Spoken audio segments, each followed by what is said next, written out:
Karina read so well, the early disciples falling, sort of Mary, at Jesus' feet in this text, clutching his feet in worship. We don't do a lot of that in our culture, but that image of adoration and praise, of absolute dependency that our God who has come in glory, we are humbled by God. We could circle new birth, or living hope, or resurrected through Jesus Christ from the dead. And just incidentally, if you do go home and read 1 Peter 1, you will see the end. It's only 12 verses. Even the angels long to see this revelation. It's a wonderful text. That this mystery and majesty, even the angels are struck with awe and amazement.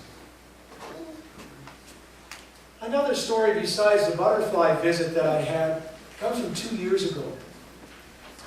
I'd asked my brother-in-law to come and help me. We were doing some fencing.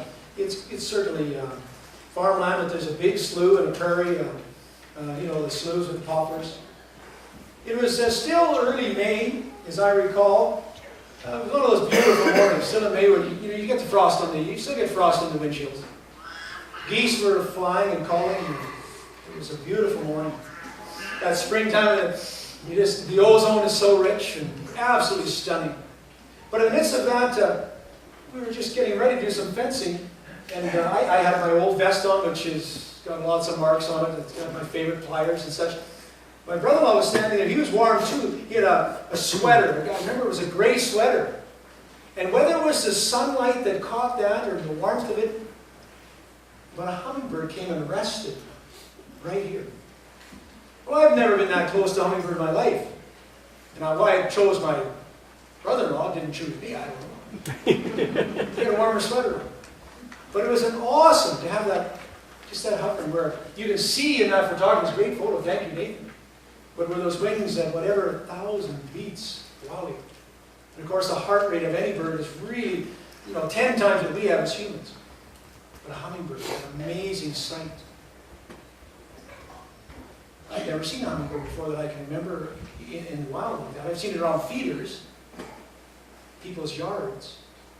But to be out on the prairie like that, it was an amazing visit. 2 feet away. I'd never seen it again. It took off.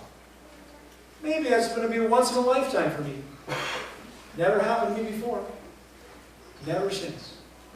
It could happen again. But perhaps that's a parable of the Easter joy. We can't predict, we can't design, we can't fully imagine. But Christ comes. He appears.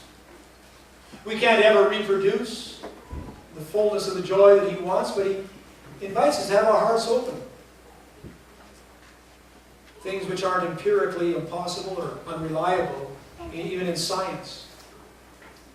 Can't produce a hummingbird or a butterfly. But God says in the experience of the resurrection, that in the recounting, in the telling, I would become real for you anew.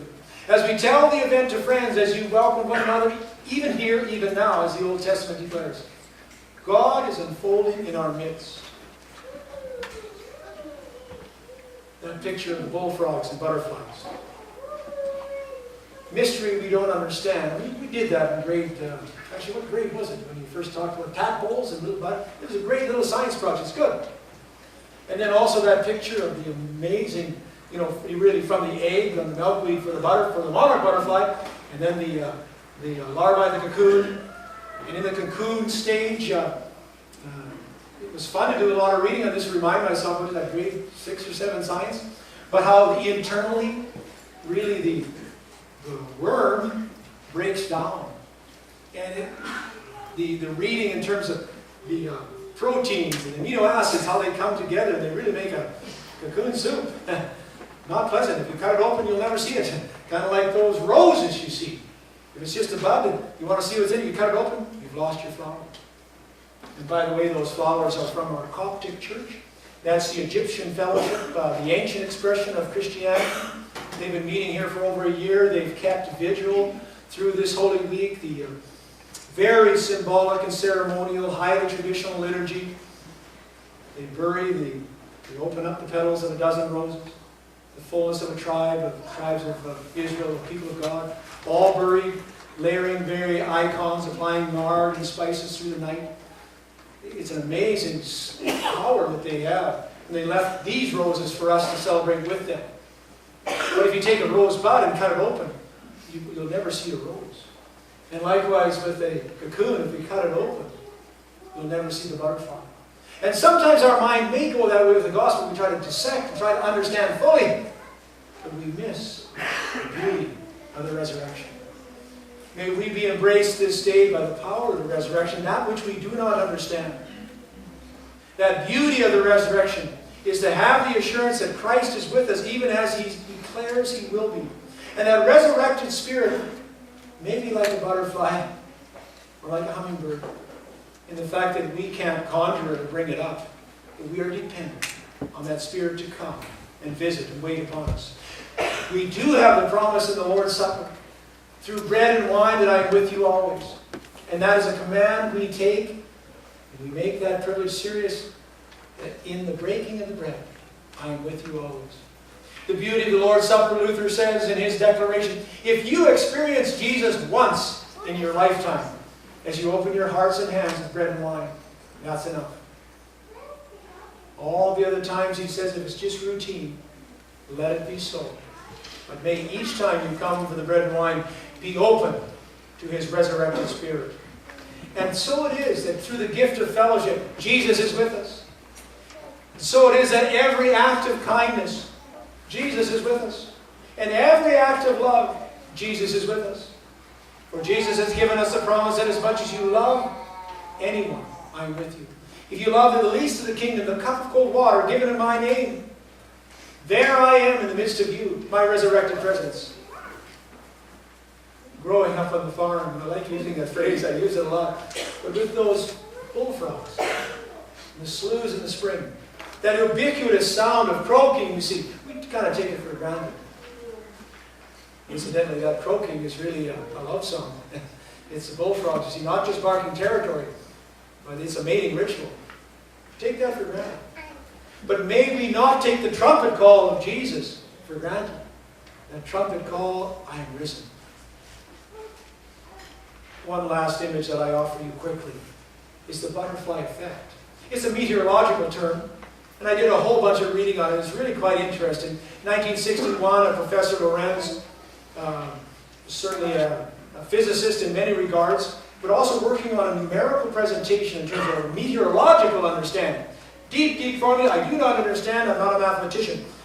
But with the variables, and there's about 9 X, Y's, and all of the above, I have it, but I didn't ask Nathan to print it, so we just leave it, okay? Trust me on this.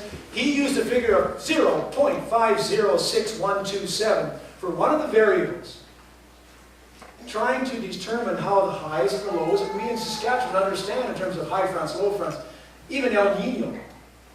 Within that, it was determined, and Lorenz got in a hurry and didn't use 0.506127.